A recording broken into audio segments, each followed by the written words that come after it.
மக்களிடம் கொஞ்சம் கூட தொடர்பே இல்லாமல் எதை பற்றியும் கொஞ்சம் கூட சிந்திக்காமல் ஒரு தேர்தல் அறிக்கையை கொடுத்திருக்கிறார்கள். இந்த நீட்டை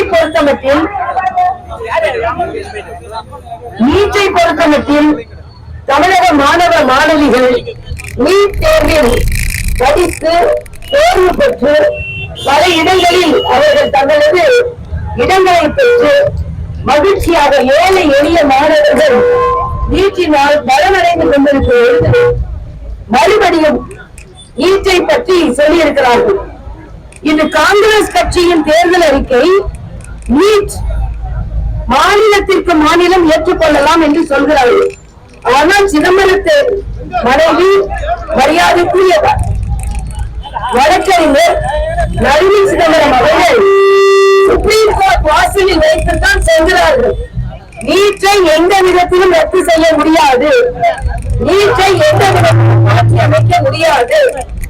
ஆனால் சட்ட ரீதியாக சிதம்பரம் அவர்களின் மனைவி சொன்னது சரியா தப்பா? சிதம்பரம் கட்சி இந்த தேர்தல் அறிக்கையை கொடுத்திருப்பது சரியா தப்பா? ஏற்கனவே நீட்டை வைத்து முதல் கையெழுத்து போடுகிறோம் என்று ஏமாற்றிவிட்டு இன்று வீடு வீடாக கையெழுத்து வாங்கிக் கொண்டிருக்கிறார்கள்.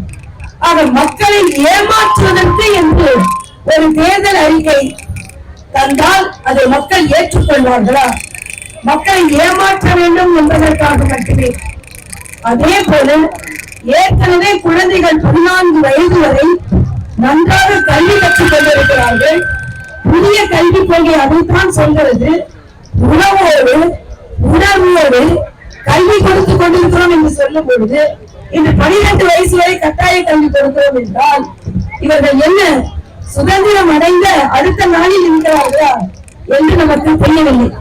தேதியை பார்க்கவில்லை என்றால் ஏதோ 30 ஆண்டுகளுக்கு முன்னால் ஒரு கேள்வி அறிக்கை போல இருக்கிறது. இதுவே காங்கிரஸ் கட்சி மக்களிடம் இருந்து விலகி இருக்கிறது. காங்கிரஸ் கட்சிக்கு மக்களை பற்றி சிந்தனையே இல்லை என்று